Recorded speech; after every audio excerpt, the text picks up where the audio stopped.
¿Qué otro rey puede derrotar la caballería o callar la furia del guerrero montado sobre un humilde asno? ¿Qué otro rey puede romper el dominio de las tinieblas, la tiranía de maldad, con un reinado de gracia y un imperio de paz? ¿Qué otro rey entregaría su vida para la redención de rebeldes, su riqueza para recibir al rechazado? Jesús es ese rey, el Rey de gloria, Hijo del Dios viviente.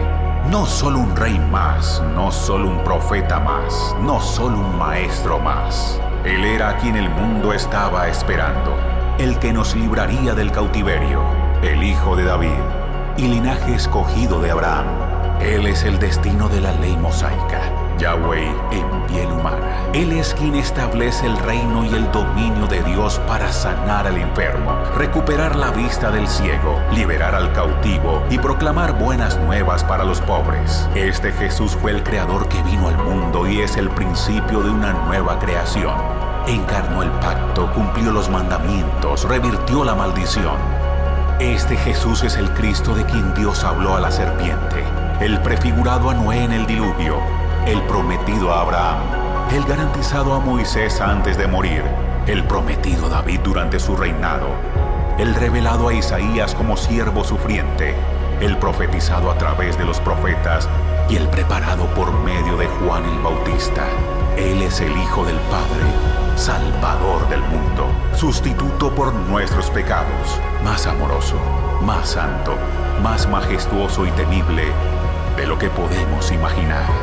Él es nuestro Jesús y no existe otro rey tal como Él. Él es nuestro Dios, nuestra gloria, nuestro Salvador victorioso. No hay otro rey como Él. No hay otro rey.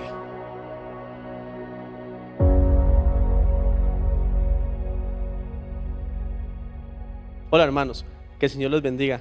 Qué bendición y qué privilegio poder estar reunidos en estos tiempos de crisis y preocupación a nivel mundial. Pero recordemos, hermano y hermana, que el Señor ha prometido que va a estar con nosotros hasta el fin del mundo. Hoy tenemos la oportunidad de reunirnos por diferentes medios, ya sea vía Facebook, vía página de la congregación, y estamos alegres y estamos gozosos porque el Señor trae nuevas cosas para nuestras vidas. ¿Qué le parece si ahí donde usted se encuentra inclinamos nuestro rostro y iniciamos este servicio con una oración? Y le decimos: Padre, en este día, Señor Jesús, venimos, oh Dios, reconociéndote, Padre Celestial, como nuestro Dios, como nuestro Salvador Jesucristo. Hoy venimos, Señor Jesús, dándote las gracias, Padre Celestial, porque tú has sido fiel, Padre amado, porque tú, Señor Jesús, has estado a nuestro lado en estos momentos, Señor, de dificultad, Padre Celestial. Tú eres nuestra paz, Señor, y tú eres nuestro consuelo. Hoy, Señor Jesús, ponemos ante ti, Señor, este servicio que vamos a realizar, Padre Celestial, para que tú seas el centro de toda gloria y de toda honra. Todo te lo pedimos en el nombre de Jesús. Amén y amén. Toda lengua confesará, toda rodilla se doblará, tu nombre exaltado será, y tu reino anciano de días no pasará.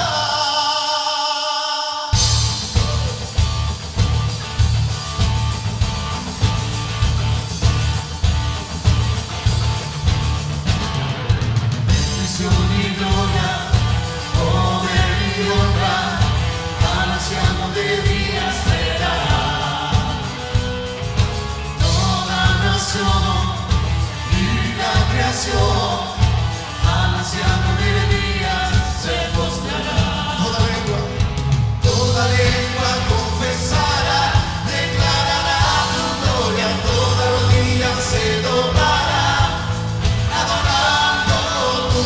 Exaltado será, y tu reino anciano de días no pasará. Así es.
permites entrar y gozarnos de tu presencia. Señor, en este tiempo de alabanza y de adoración, queremos que fluya con olor fragante hasta tu altar. Unidos, Señor, como un solo pueblo, te adoramos, te exaltamos, Señor, y nos gozamos en tu presencia. Porque no existen más motivos, Señor, solo el adorarte, solo el exaltarte. Y así lo queremos hacer en este momento. Recibe toda alabanza, recibe toda adoración.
has quebrantado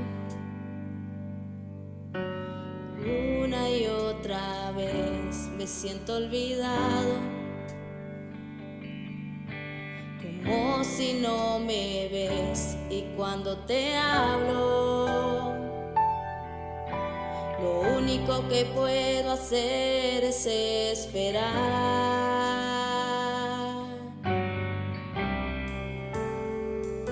Me has sostenido una y otra vez, creer que conmigo sigues siendo fiel. Es por tu palabra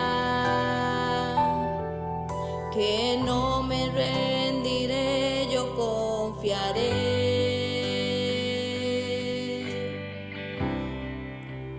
Estar contigo, no hay otro lugar que me llene. En la tempestad me das calma, nada detendrá tu fidelidad.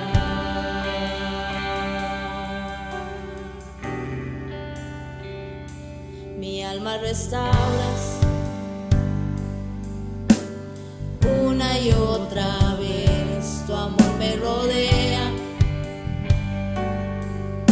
siempre tú eres fiel. Y cuando te hablo, escuchas mi clamor, en ti puedo confiar.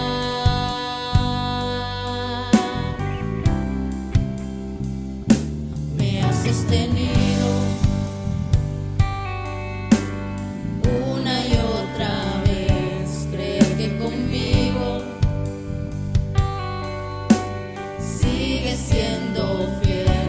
Es por tu palabra que no me rendiré, yo confiaré.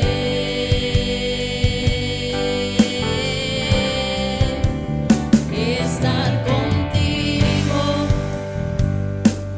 no hay otro lugar que me llene. En la tempestad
Qué bendición nuevamente estar juntos alabando y glorificando el nombre del Señor.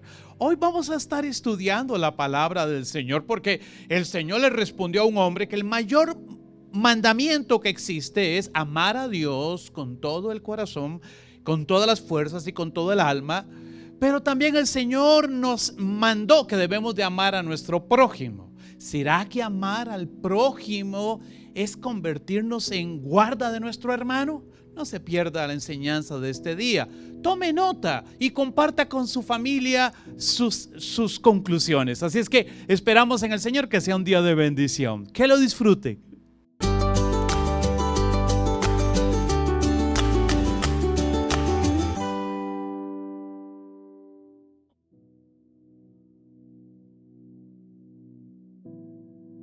Génesis capítulo 4, versículo 1 en adelante, dice: el hombre se unió a Eva, su mujer, y ella concibió y dio a luz a Caín. Y dijo: con la ayuda del Señor he tenido un hijo varón. Después dio a luz a Abel, hermano de Caín. Abel se dedicó a pastorear ovejas, mientras que Caín se dedicó a trabajar la tierra. Tiempo después, Caín presentó al Señor una ofrenda del fruto de la tierra. Abel también presentó al Señor lo mejor de su rebaño, es decir, los primogénitos con su grasa. Y el Señor miró con agrado a Abel y a su ofrenda, pero no miró hacia Caín ni a su ofrenda. Por eso Caín se enfureció y andaba cabizbajo. Entonces el Señor le dijo: ¿por qué estás tan enojado? ¿Por qué andas cabizbajo? Si hicieras lo bueno, podrías andar con la frente en alto. Pero si haces lo malo, el pecado te acecha como una fiera lista para atraparte. No obstante, tú puedes dominarlo. Caín habló con su hermano Abel. Mientras estaban en el campo, Caín atacó a su hermano y lo mató. El Señor le preguntó a Caín: ¿dónde está tu hermano? No lo sé, respondió Caín. ¿Acaso soy yo guarda de mi hermano? ¿Qué has hecho?, exclamó el Señor. Desde la tierra, la sangre de tu hermano reclama justicia. Por eso, ahora quedarás bajo la maldición de la tierra, la cual ha abierto su boca para recibir la sangre de tu hermano, por cuanto tú lo has derramado. Cuando cultives la tierra, no te dará sus frutos, y en el mundo serás un fugitivo errante. Este castigo es más de lo que puedo soportar, le dijo Caín al Señor. Hoy me condenas al destierro y nunca más podré estar en tu presencia. Andaré por el mundo errante como un fugitivo y cualquiera que me encuentre me matará. No será así, replicó el Señor. El que mate a Caín será castigado 7 veces. Entonces el Señor le puso una marca a Caín para que no fueran a matarlo quien lo hallara. Así Caín se alejó de la presencia del Señor y se fue a vivir a la región llamada Nod, al este del Edén.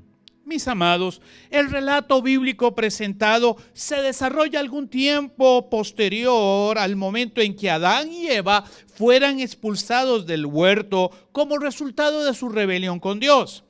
En su nueva condición de vida, el hombre y la mujer se enfrentaban a las consecuencias de su pecado. Y aunque Dios no los desampara, ellos deben de enfrentar un mundo que ha cambiado. En la penumbra de esta nueva realidad de vida y en medio de una tierra relativamente extraña, Eva da a luz 2 niños, uno de los cuales se dedica a la agricultura, mientras que el otro convierte el pastoreo en su ocupación principal. La historia de Caín y Abel presenta 4 puntos relevantes muy bien delimitados en el texto. En primer lugar, el conflicto entre Caín y Abel. 2, la agresión y muerte de Abel en manos de Caín. 3, el desinterés de Caín por la vida de su hermano. Y 4, el juicio que Dios emite en contra del primer homicida. ¿Cuál es el conflicto? Hermanos, no existe un indicio en la narración que sirva de evidencia para establecer una hipótesis sobre lo que llevó a Caín y Abel a enfrentarse, por lo menos durante los primeros años de su vida. Pero llegado el momento de presentar una ofrenda a Dios, se establece una diferencia, porque el Señor solamente acepta todo lo que Abel ofrece y rechaza lo que Caín presenta. Lo que sí es claro es que a partir de este momento hay un cambio en la actitud de Caín. El texto señala que Caín se enfureció y andaba cabizbajo. Algunas versiones define como andaba desanimado, otras andaba triste y otras más dice que su corazón estaba abatido. Génesis capítulo 4, versículo 5. Desde la lógica social, cualquiera se preguntaría, ¿por qué? ¿Por qué Dios aceptó una ofrenda y rechazó la otra? ¿Sería un asunto de capricho personal? ¿Acaso a Dios no le gustan los vegetales? ¿Será que Dios siente complacencia en el derramamiento de sangre? Algunos comentaristas afirman que la ofrenda ofrecida a Dios requería un sacrificio de sangre, tal como se ordenó en la ley de Moisés.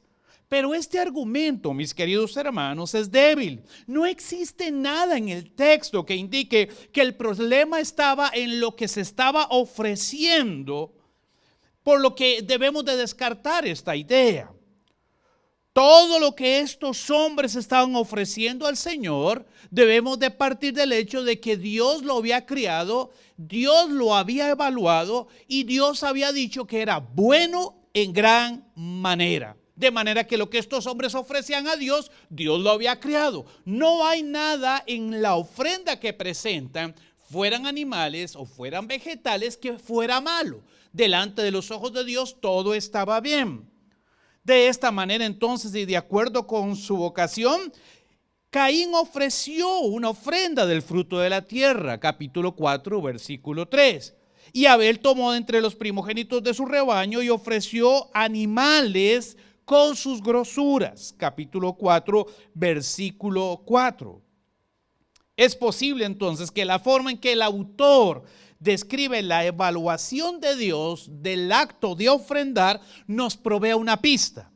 Según la dinámica en acción, primero se presenta a la persona y luego se establece lo que la persona ofrece. Capítulo 4, versículo 4 y 5. Observe por favor el texto. Y el Señor miró con agrado a Abel y su ofrenda, pero no miró a Caín así, ni a su ofrenda. Dios primero mira a la persona, examina el corazón, sus actitudes, sus intereses y compromiso antes de mirar lo que la persona le puede ofrecer. Esto demuestra que la aprobación o desaprobación no estuvo en lo que se ofrecía, sino en la actitud que tenía Caín y Abel cuando se acercaron a Dios. En este sentido, el autor del libro de Hebreos afirma que Abel era un hombre justo. Hebreos capítulo 11, versículo 4. Y el apóstol Juan en su carta dice que las obras de Abel eran justas. Primera de Juan capítulo 3, versículo 12. Esta realidad entonces aclara que que existe una diferencia en la actitud entre el carácter de Abel y el de Caín. Abel buscaba agradar a Dios no solamente con su ofrenda, sino con su estilo de vida, por lo que su ofrenda simbolizaba y daba testimonio de su fidelidad y lealtad a Dios. Pero en el caso de Caín, sus actitudes y su vida no reflejaban ningún temor de Dios. A pesar de que esta historia, hermanos, es relativamente breve, sigue causando un considerable impacto en la imaginación de muchos e incluso ha motivado a la creación de canciones, películas, libros y hasta de poemas. En el internet se puede hallar un videoclip de una canción hip hop basada en la pregunta: ¿soy yo acaso el guarda de mi hermano? También existe un poema de Charles Baudelaire que indica o dedica más bien una sección de su libro Las Flores del Mar para compadecerse de Caín y escribe los siguientes versos: raza de Abel, duerme, bebe, come, Dios complaciente te sonríe. Raza de Caín, en el fango arrástrate y miserablemente muere. Raza de Abel, al serafín le agrada tu sacrificio. Raza de Caín, ¿tendrá fin tu suplicio? Raza de Abel, mira tus siembras y rebaños prosperar. Raza de Caín, tus entrañas aúllan como un can. Raza de Abel, caliéntate el vientre en tu hogar patriarcal. Raza de Caín, en tu propio antro tiembla de frío, miserable chacal. Raza de Abel, ama y prolifera, también el oro sabe engendrar. Raza de Caín, corazón ardiente, guárdate bien de desear. Raza de Abel, que creces y engordas como chinches en la pared. Raza de Caín, por los caminos se arrastra tu familia entera. Hermanos, estas y otras evidencias culturales describen cómo el conflicto y el desenlace en la historia de Abel y Caín han dividido a la sociedad. Unos miran con horror el acto perpetrado por Caín, pero otros se sienten hasta identificados con él y rechazan el castigo que Dios le impuso. Incluso Baudelaire termina su poema animando a la raza de Caín a subir al cielo y arrojar a Dios a la tierra. Por desconocimiento bíblico o intereses preconcebidos, muchos ignoran que Dios habló con Caín antes de que él perpetrara este hecho de sangre. Dios le advirtió sobre las consecuencias que vendrían como resultado de sus acciones. Literalmente podemos decir que Dios lo animó para que hiciera lo justo, lo que es correcto. Note los acentos en la frase. Si haces lo bueno, no serás enaltecido. Pero si no lo haces, el pecado está a la puerta y te seducirá. Pero tú debes controlarlo. Otras versiones dicen, pero tú debes de enseñorearte de él o dominarlo. Génesis capítulo 4, versículo 6. Incluso al final de la historia, Caín no quedó totalmente desamparado por Dios, porque pese a su castigo, Dios estuvo dispuesto a guardar la vida de este malhechor, colocando una señal sobre él para preservar su vida, tal como lo leemos en el capítulo 4, versículo 15. Pero hermanos, esta es la realidad que tenemos. Caín desoyó las palabras de Dios y bajo el control de su naturaleza pecaminosa, cede frente a la idea de eliminar a quien consideró su competencia, dejándose llevar por el egoísmo, la ira y el rencor. Consumado el acto, el Señor confronta a Caín con una sola pregunta, una sola. ¿Dónde está tu hermano? Llama la atención que cuando Dios confronta a Adán, lo hace en términos personales. Y Dios le hace una pregunta a Adán también. La pregunta de Dios a Adán es, ¿dónde estás? Génesis 3:9. Algunos expertos consideran que la pregunta no busca definir su ubicación, porque Dios sabía dónde estaba Adán. No hay nada que se esconda delante de su presencia, sino que la pregunta más bien está dirigida a motivar a Adán para que hablara de su condición. Y quizá la mejor traducción es, Adán, ¿cómo estás? ¿Cómo te sentís? Génesis 3:10. En el verso 11, Adán responde en las mismas condiciones. Y note usted el texto. Me escondí, sentí miedo, me oculté, etc. Adán está hablando de cómo se siente. Sin embargo, la pregunta que Dios le hace a Caín cambia y Dios no le pregunta por su condición, sino por la ubicación de su hermano. ¿Dónde está tu hermano Abel? ¿Dónde está tu prójimo? Diríamos hoy. Génesis capítulo 4, versículo 10. Esta diferencia es prueba de la influencia y las consecuencias del pecado en la conducta humana, donde se evidencia la rivalidad, la sed de venganza, el egocentrismo, la ingratitud, la rebelión, la apatía y la negligencia en lo correspondiente a la responsabilidad que cada ser humano tiene delante de Dios, de la persona que está a su lado. El relato parece ser distante, pero la realidad es que la actitud, las motivaciones y las acciones del ser humano en estos días no difieren mucho de la que hubo en el corazón de Caín. Y creo que Dios sigue preguntando lo mismo a cada ser humano que me está escuchando este día. ¿Dónde está tu hermano? Y lamentablemente la respuesta no ha cambiado, sin importar el contexto social o cultural donde se dé. Sigue siendo la misma respuesta. ¿Acaso soy yo guarda de mi hermano? Las personas permanecen literalmente en abierta rebelión contra Dios y siguen reproduciendo la misma actitud y el mismo patrón de conducta egocéntrica, altanera, arrogante y prepotente que caracterizó a Caín, haciendo de esta actitud una condición de vida que literalmente se ha vuelto una situación normal. Esto es paradójico.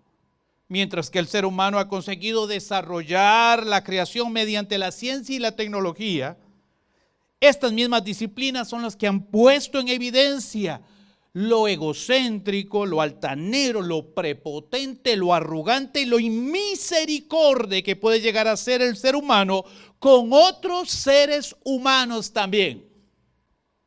De antemano, sabemos que no es buena idea comparar a Caín con nadie, pero es evidente que lo que pasó en el corazón de Caín se sigue replicando históricamente.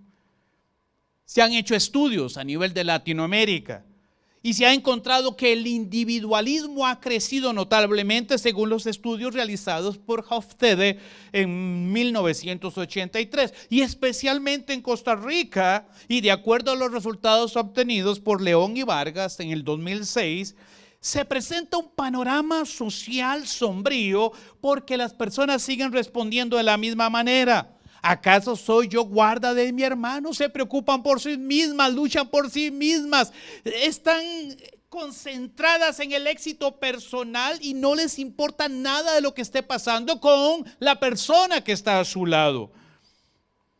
Esta realidad abre la posibilidad en este día de analizar brevemente, por lo menos, algunos aspectos implícitos en la respuesta de Caín que establecen los imperativos necesarios en el cambio de conducta en el pueblo de Dios. Porque nosotros no debemos de actuar como actúa la mayoría de personas, sino como la palabra de Dios dice que debemos de actuar, debemos de vivir. En primer lugar, debo de afirmar que en algún sentido, sí es cierto, nosotros no somos guardas de nuestro hermano. No se haría un buen análisis exegético del pasaje si no se reconoce que la respuesta de Caín existe algo de verdad. Porque aparte del grado de irreverencia y descaro que mostró Caín ante el Creador, cada persona es responsable de sus pensamientos, de sus actitudes, de sus acciones delante del Señor y también delante del prójimo. No hay que olvidar que la responsabilidad es un valor que le permite a la persona reflexionar, relacionar, orientar, administrar y valorar las consecuencias de sus actos. Lo que hace imposible que una persona transfiera su responsabilidad o su culpa de sus pensamientos, acciones, actitudes hacia otro individuo. Cada quien es responsable de lo que siente, de lo que piensa, de lo que cree y de lo que hace. Dios conoce el corazón, la mente y las intenciones que existen en el corazón humano. Y delante de su presencia, cada ser humano responderá de lo que piense, de lo que haga o de lo que deje de hacer. Caín tenía la responsabilidad y así es como Dios se lo hace ver. Caín tenía la responsabilidad de mantener bajo control sus emociones, sus reacciones, sus pensamientos, sus actitudes. Caín debería de ejercer control sobre cualquier tipo de sentimiento o actitud negativa que proyectara hacia su hermano Abel. Pero no lo hizo y ahí es donde está el detalle. Y las consecuencias de la decisión de Caín permanecen hasta nuestros días. Génesis capítulo 5, versículo 6. En segundo lugar, aunque cada uno es responsable de su vida como hijos de Dios, nosotros somos llamados a convertirnos en guarda de nuestro hermano. Permítame explicar. Sé que esta frase presenta una paradoja, porque si bien no somos responsables de las acciones, de las decisiones, de las actitudes de nuestro prójimo, en algún sentido y de alguna manera, por haber sido creados a imagen de Dios en una condición relacional, lo que usted hace afectará al otro y lo que los otros hacen repercutirá en su propio bienestar o bien en su perjuicio. Algunas personas consideran que el bienestar de otros no es asunto suyo, pero esto no es más que arrogancia, prepotencia, indiferencia y altivez. Todo lo que sucede a su alrededor, tarde o temprano, tendrá una acción directa o indirecta sobre su vida, sobre su familia, su economía y también en estos tiempos sobre su salud. Por eso es que el apóstol Pablo recomienda a la iglesia y a Timoteo específicamente para que se ore por los gobernantes, se ore por las personas, se ore por los que están en autoridad, se ore por las circunstancias, se ore, dice Pablo, 1 Timoteo capítulo 2, versículo 2. Y Pablo también advierte que si ellos tienen paz, que si ellos encuentran seguridad, pues todo mundo tendrá seguridad y paz.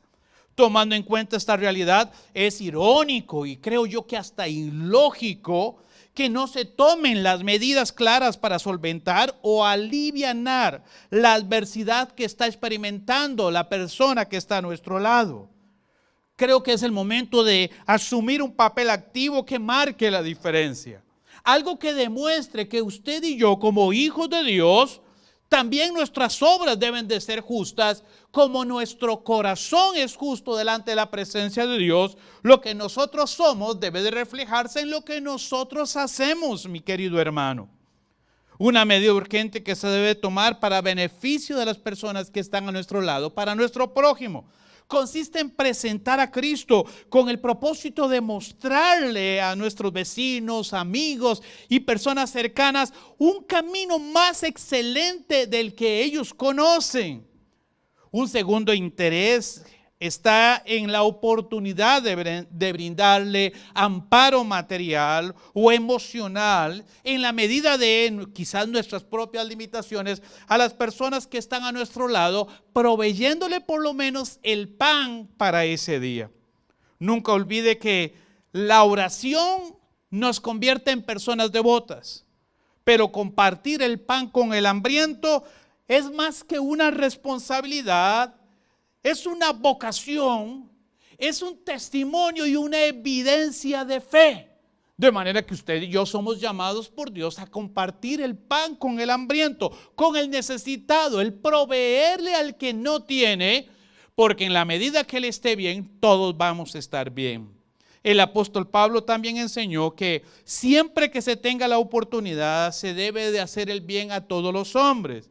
Gálatas capítulo 6, versículo 10. Y el apóstol Pedro, al presentar el evangelio en la casa de Cornelio, Pedro afirmó que una de las características más importantes en el ministerio de Cristo fue que él anduvo haciendo el bien y dice, sanando a todos y liberando a las personas que estaban poseídas por demonios. Hechos capítulo 10, versículo 38.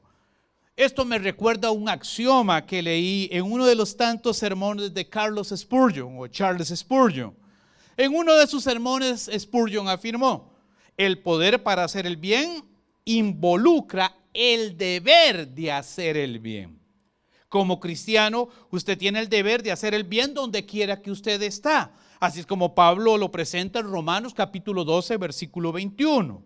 Con la motivación de poder bendecir a alguien, no solo porque se quiere, sino porque se tiene el poder para hacerlo. Y cuando yo sé lo que debo de hacer y no lo hago, la Biblia dice que me es contado por pecado. Santiago capítulo 4, versículo 17.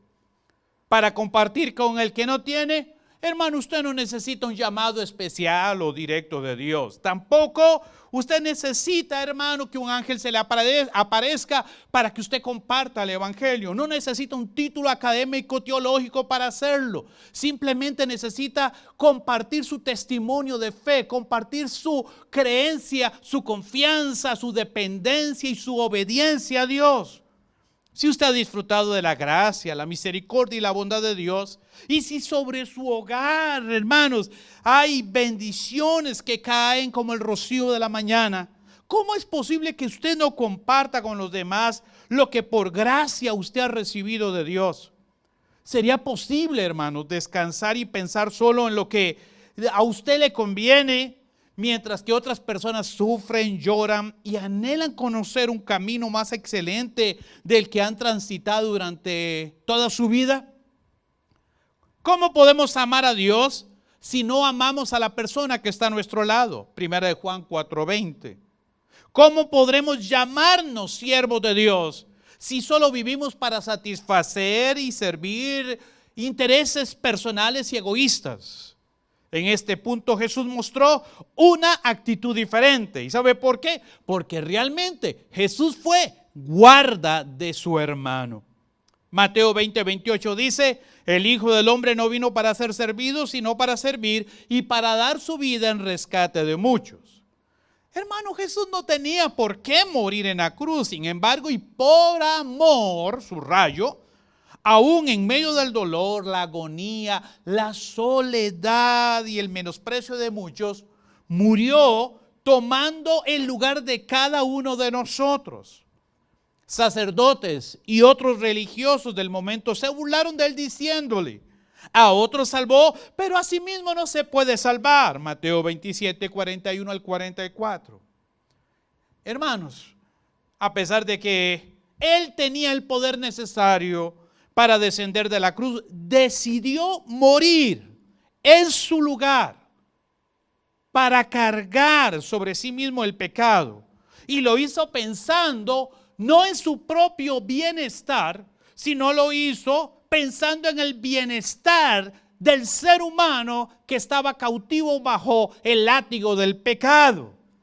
Y aunque los seres humanos se rebelen contra Dios, aunque los seres humanos vivan opuestos al mandamiento de Dios, y Jesús lo sabía, Jesús decidió morir por amor, voluntariamente, dándose en una condición sacerdotal. Efesios capítulo 4, versículo 5. Pero ¿a dónde debo de buscar a mi hermano Abel? ¿A dónde buscar a mi hermano? Comience buscándolo entre el grupo de su propia familia, entre aquellos que no conocen al Señor. Pregúntese: ¿dónde está mi hermano Marcos o Juan o María? ¿Dónde está Pedro o dónde está Elizabeth? Pregúntese. ¿Está orando por ellos todos los días? Cada vez que se le presenta la oportunidad, usted les muestra el camino de salvación por el testimonio y la evidencia de la transformación en su vida. Si su hijo pereciera hoy, esperamos de que no, pero si lo hiciera, hermano, pregúntese: ¿sus manos están libres delante del Señor? ¿Está seguro de que si alguno de sus colaboradores en la empresa muriera hoy, usted no tiene cuentas pendientes con él? Tengo la sensación, mis amados, de que muchos cristianos están preocupados por el surgimiento de la bestia, el falso profeta, que si el COVID será muestra del fin o no será muestra del fin. Están preocupados por interpretar lo de las 7 trompetas. Pero hermanos, ¿cuántos cristianos no se preocupan por enseñarle a sus hijos a orar y a caminar en el temor de Dios? No se preocupan por compartir con ellos sus experiencias espirituales. Literalmente son cristianos que se vuelven luz en la calle, pero tinieblas en la casa. Quizás otro nivel de relaciones donde usted puede poner atención y buscar a su hermano es en el ámbito de sus relaciones laborales y dentro del contexto de sus amistades. ¿Qué esfuerzos realmente está haciendo usted para que ellos conozcan a Jesús? ¿Con cuánta frecuencia usted, hermano, invita a esa persona para compartir su fe, compartir su experiencia, compartir su vida, compartir la palabra de Dios? ¿Qué puede decir de sus vecinos? ¿Ellos saben que usted es cristiano? ¿Saben a qué iglesia asiste usted? ¿Saben quién es su pastor? ¿Saben en lo que usted cree? Hermanos, hay personas que en este momento tienen grandes necesidades y hoy los cristianos simplemente estamos esperando que Dios opere un milagro para volver a lo mismo que practicábamos antes. Y yo creo que Dios está permitiendo las circunstancias actuales para que la iglesia tome decisiones. Y usted y yo, como sacerdotes de Dios, tenemos una responsabilidad hacia las personas que están a nuestro alrededor, donde debemos de darnos sacrificialmente hacia ellas, entendiendo de que Dios ha puesto sobre nuestros hombros una misión. Para concluir, considero que la responsabilidad que nosotros, que usted y yo tenemos delante de Dios, no termina cuando salimos del templo después de un tiempo de alabanza o de adoración. Porque donde esté nuestro prójimo, ahí estará nuestra responsabilidad de servirles como discípulos de Cristo, como sacerdotes de Dios, como líderes que tienen un corazón de siervo. Pero usted actuaría con la misma actitud de Caín cuando usted permite que su egoísmo se apodere de su corazón y solo piense en su propio bienestar sin tomar en cuenta a las personas que están a su alrededor. ¿Acaso soy yo guarda de mi hermano? Fue la pregunta. Y hermano, la respuesta es sí. Sí somos guardas de nuestro hermano. Somos responsables de acompañarle espiritualmente. Somos responsables de compartir la fe con el necesitado y compartir el pan con el que no tiene. Sí, somos responsables de mostrarles y modelarles a Cristo con un corazón de siervo. Somos responsables de presentar a nuestra familia delante de Dios, de educar a nuestros hijos en los valores y principios del reino de Dios. Sí, somos guardas de nuestro hermano. La historia termina de una manera especial. Al final, a pesar de lo que Caín hizo, Dios muestra su bondad y misericordia. Sin embargo, Caín debió de enfrentar la realidad y las consecuencias de sus acciones. Pero más que un castigo, Dios lo interpela al final y le hace tomar conciencia de su ser y de su acción. Pero no lo hace para que Caín se arrastre bajo la angustia de su propia culpa, sino para que sea consciente de su propia dignidad, recupere la confianza en sí mismo y sea capaz de obrar haciendo el bien y pueda seguir caminando sin miedo como hermano de su hermano muerto y de todos sus hermanos vivos. Caín había de vivir, sí, aunque sea errando por la tierra, como sucede en realidad con todos los seres humanos. Sea que vivan como Caín y actúen como Caín, o sea que temamos a Dios, honremos a Dios y demos testimonio de nuestra confianza, nuestra dependencia y nuestro amor a Dios, como lo hizo Caín. Hoy usted tiene que tomar una decisión. Si somos hijos de Dios, somos sacerdotes del Altísimo. Y como sacerdotes del Altísimo, somos responsables del hermano que está a nuestro lado. Amar no es decirlo, amar es mostrarlo. Amar es estar dispuesto y disponible para ayudar al que está a nuestro lado. Que el Señor nos ayude a hacerlo para la gloria de su nombre. Oremos. Padre bueno y eterno, Rey misericordioso, Príncipe de paz. Elevamos a ti, Señor, nuestro corazón y nuestra vida. Y te damos gracias por la oportunidad que nos das de vivir, de conocerte a ti, de ser tus hijos y de trabajar en tu reino en la función de sacerdotes. Padre, permítenos ser instrumento de paz, de reconciliación, de amor y misericordia para aquellos que están a nuestro lado. Permítenos, Señor, ser líderes de nuestra propia familia. Permítenos guiarlos en el conocimiento tuyo y en el temor de tu nombre. Señor, en el nombre de Jesús pedimos que tu mano de amor y misericordia sea sobre nuestro hogar. Señor, y que seamos instrumentos de gloria. Ayúdanos, Señor, para compartir la fe y dar testimonio de tu gran amor. Lo pedimos, Padre, en el nombre de Jesús. Mi amado, Que el Señor te bendiga, que la paz de Dios sea contigo. Y yo creo que es tiempo de hacer cambios en nuestras actitudes, creencias, valores y sobre todo en nuestras acciones. Que Dios te bendiga. Un abrazo enorme de parte del Señor Jesucristo. Bendiciones.